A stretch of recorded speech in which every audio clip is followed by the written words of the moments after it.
Om Shanti, Om Namo Bhagavate Vasudevaya. Welcome to another Yoga Small Talk, and we continue with 7 minutes Bhagavad Gita a day. We are reading from chapter 6, the Yoga of Meditation, and we have reached verse 26. From whatever cause the restless and unsteady mind wanders away, from that let him restrain it and bring it under the control of the self alone. So this is the key instruction to meditation. How do we meditate? Of course, we saw before, we sit, we arrange the seat, we arrange the body in the proper posture, we bring the mind to the focus point, and then what happens? The mind flies away, it wanders. And then what we do, from whatever cause the restless and unsteady mind wanders away, from that let him restrain it and bring it under the control of the self alone, again and again and again and again and again. Return to the object of meditation. And for some of us it will be with form. So we are meditating on the form of a deity or on our guru. And for some, it is more abstract.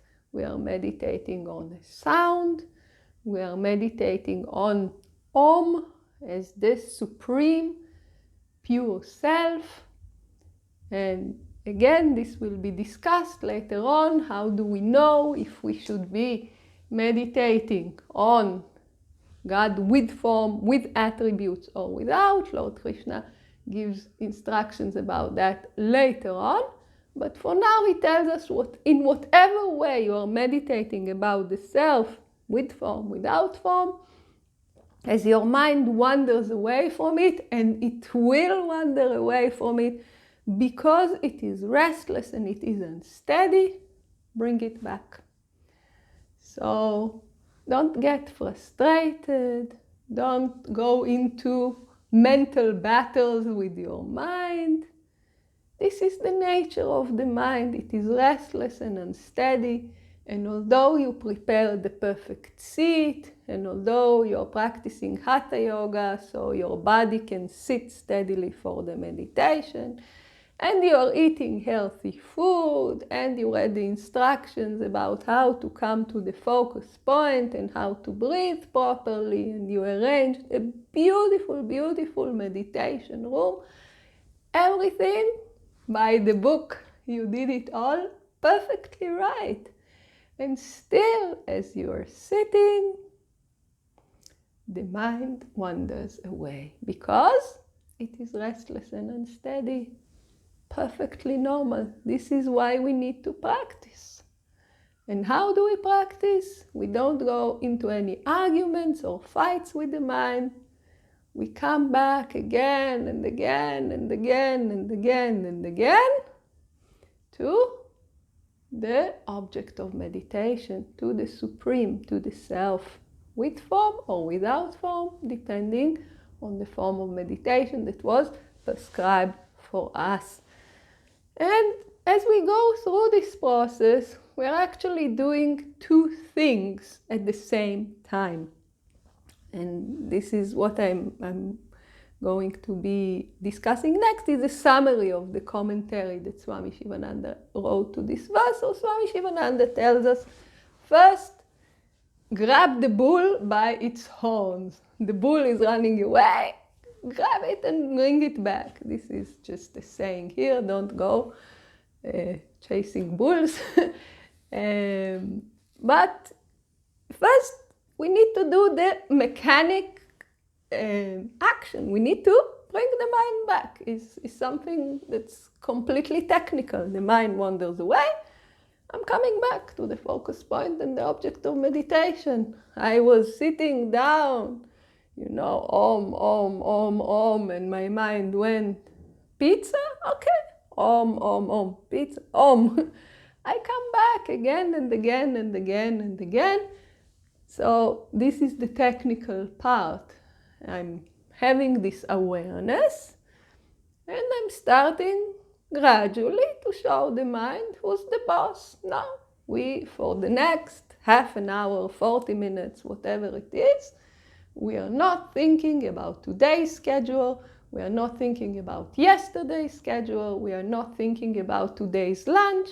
We are focusing on the object of meditation. And every time, my dear mind, you fly away because of your restless and unsteady nature, I will give you a hand and bring you back to where you should be for this practice.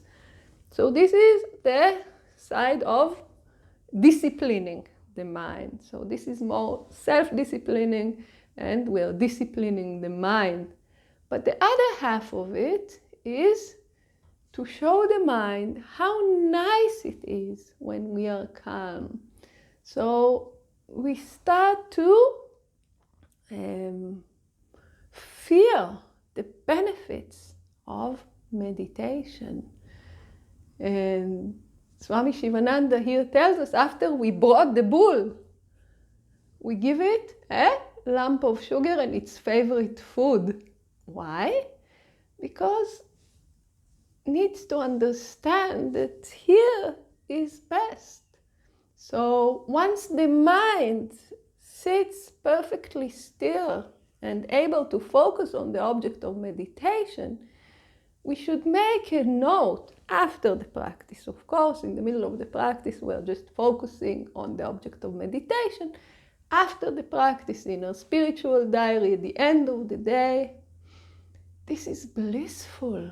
And as we go with the spiritual diary and note our daily experiences, as we mentioned before, I see that the day in which I meditated is so much better than the day in which I did not.